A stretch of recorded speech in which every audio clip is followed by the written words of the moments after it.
In Eve Echoes, we like to complain a lot about the monetization in the game and how heavy-handed it might be, how aggressive it might be.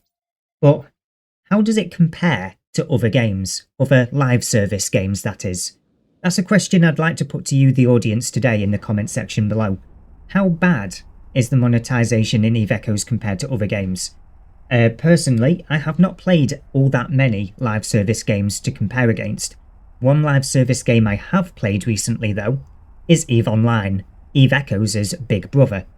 And one thing towards the end of my experience with EVE Online, around the time that I decided to quit the game once again, was, the monetization, the whole topic of this video.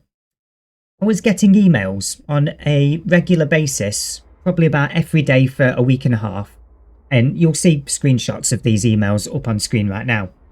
And they were marketing emails.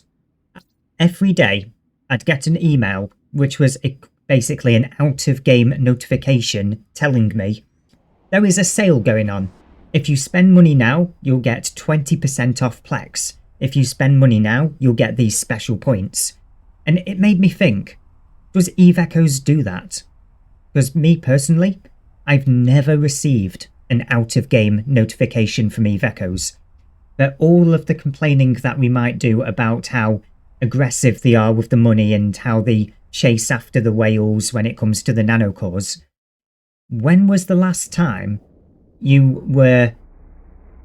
what's the word that I'm looking for? When was the last time you received an out-of-game notification that said, come here and spend money, we've got an event going, that wasn't Discord? Because you've got to remember, Discord is an opt-in service, essentially.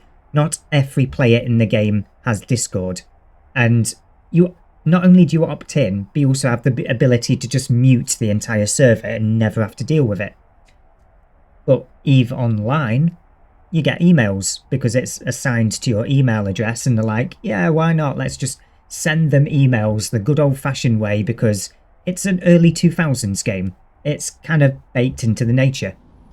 And yeah, it's not uncommon from other games that I've seen to get out-of-game notifications. RuneScape, for example, when I played it briefly on my phone, I was always getting notifications. There's something going on in-game, why don't you log in? We haven't seen you in the game recently, why don't you log in?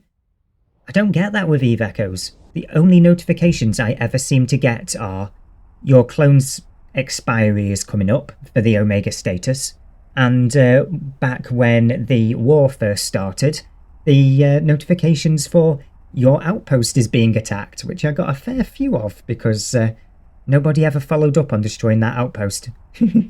But anyway, side tangent aside, I'm not defending Eve Echoes when it comes to their aggressive monetization at times. I can support the idea of there being a Concord Pass. I can support the entire purpose behind the Omega system, with you having to choose between free-to-play and pay-to-play.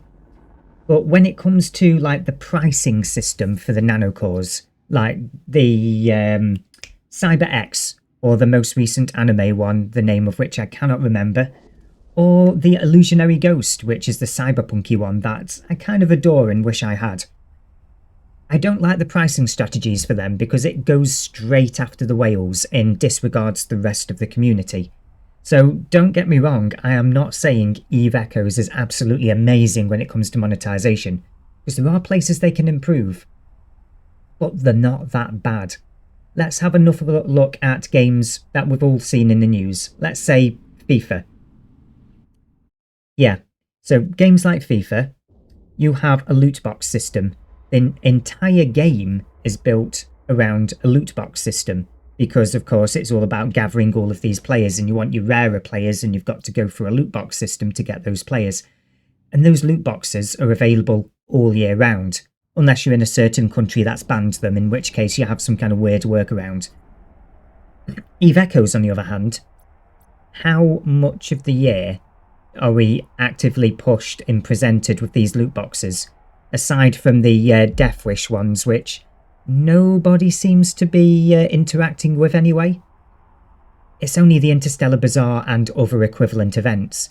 maybe once every 6 or 7 weeks we'll get a week or two long event saying, we have a new loot box, why don't you spend some money to open them? But it's not constantly all year round pushed in our faces, is it? It's more of an event thing. Again, not defending Eve Echoes, I'm just saying things seem to be a little bit more toned back on this game, which is just an interesting topic I thought to put together for this video. But anyway, that's all I've got for this ramble, I'm afraid, today. As I said, feel free to leave your comments in the comment section below, and I'd like to see your comparisons. How does the monetization in this game compare with other games? Because again, I'm no expert to judge. I have rather limited experience myself, and I'd like to see what your guys' experiences are like.